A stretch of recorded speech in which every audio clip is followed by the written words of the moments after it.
Pilih sekolah negeri tapi lesnya mahal, atau pilih swasta mahal tapi pulangnya sore tapi nggak bisa les lagi?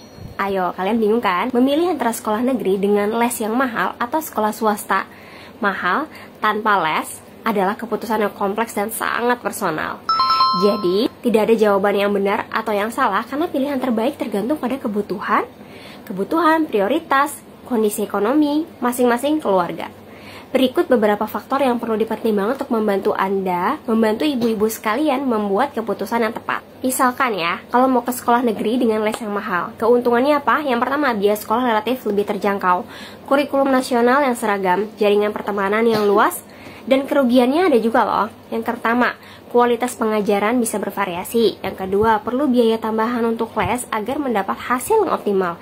Yang ketiga, yaitu waktu belajar yang lebih padat karena harus mengikuti les di luar jam sekolah. Lalu ada juga tergantung dari kualitas guru di sekolah tersebut. Pertimbangannya apa ya? Jika kalian yakin bahwa anak kalian membutuhkan bimbingan tambahan untuk pencapaian potensi yang maksimal, maka pilihan yang terbaik bisa dipertimbangkan, seperti tambahan les ya. Dan juga pastikan untuk memilih tempat les yang berkualitas sesuai dengan kebutuhan anak-anak. Tapi jangan lupa, walaupun berkualitas, ingat, sesuaikan dengan isi kantong kalian. Jangan sampai kita mengikuti banyak les, tapi sebenarnya keuangan kita nggak cukup, bahkan pada akhirnya kita jadi morat-marit sendiri, pusing sendiri.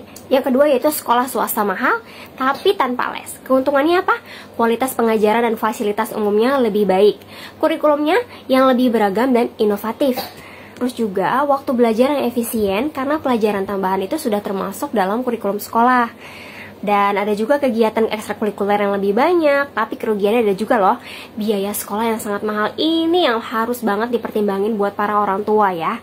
Karena kalau kita udah nggak nyaman, kalau kita udah ngerasa kayak nggak mampu untuk menyekolahkan di tempat yang mahal, itu bakal berdampak buruk bagi orang tua ya. Karena nanti kita kerja juga nggak konsen, mikirin terus gimana bayarannya buat bulan depan, gimana daftar ulangnya. Karena biasanya di sekolah-sekolah swasta itu ada daftar ulang ya. Dan itu biayanya nggak murah. Anak juga mungkin merasa lelah karena jam sekolah yang panjang. Jangan dikira loh, sekolah yang panjang sampai sore itu anak-anak senang. Aku punya pengalaman, aku punya murid-murid aku di rumah ya. Mereka itu kebetulan banyak sekolah swasta dan mereka itu pulangnya tuh sore banget. Bahkan ada yang udah sampai jam 5:30 baru pulang sekolah. Dan itu mereka ngeluh sama aku, katanya, "Miss, jangan kasih aku PR lagi karena aku udah capek tiap hari aku pulangnya sore. Terus aku juga harus hafalan ini itu segala macam loh." Mereka itu sebenarnya mereka itu sedih, capek, lelah, tapi ya gimana, karena orang tua mereka memilih untuk menyekolahkan mereka sampai sore supaya mereka dengan alasan mereka belajar kok di sekolah jadi lebih aman. Jadi orang tuanya bisa lebih tenang bekerja atau di rumah karena anaknya terlihat lebih aman beraktivitas di sekolah lebih lama, padahal nggak semuanya. Menurut aku ada baiknya sebagai orang tua itu bertanya kepada anak, apakah anak-anak kita itu happy nggak ya pulangnya sampai sore. Seperti biasa lah kita menanyakan hal apapun yang terjadi ketika kita bertemu sama anak pada saat pulang kerja atau sebelum tidur. Terus juga ya, jaringan pertemanan bisa lebih terbatas juga kok kalau di swasta. Ya tergantung merekanya sih, bisa tergantung anak-anaknya sendiri sih bisa membuka jaringan lebih luas atau enggak. Jadi kalau kalian punya anggaran yang cukup dan menginginkan pendidikan yang berkualitas tinggi untuk anak-anak kalian, maka pilihan kalian bisa dipertimbangkan lagi. Yang penting dananya cukup. Jangan maksa sekolah mahal tapi kita sebenarnya nggak mampu. Daripada berhenti di tengah jalan, lebih baik kita sadar diri dan menyekolahkan anak di tempat yang kita mampu. Ada faktor lain yang bisa dipertimbangkan juga. Kalau pilih sekolah itu pilih sekolah yang dekat sama rumah, biar anak-anak itu nggak terlalu capek di perjalanan. Kita juga harus cari tahu ya reputasi sekolah dari alumni itu gimana, orang tua siswa dan sumber-sumber lainnya.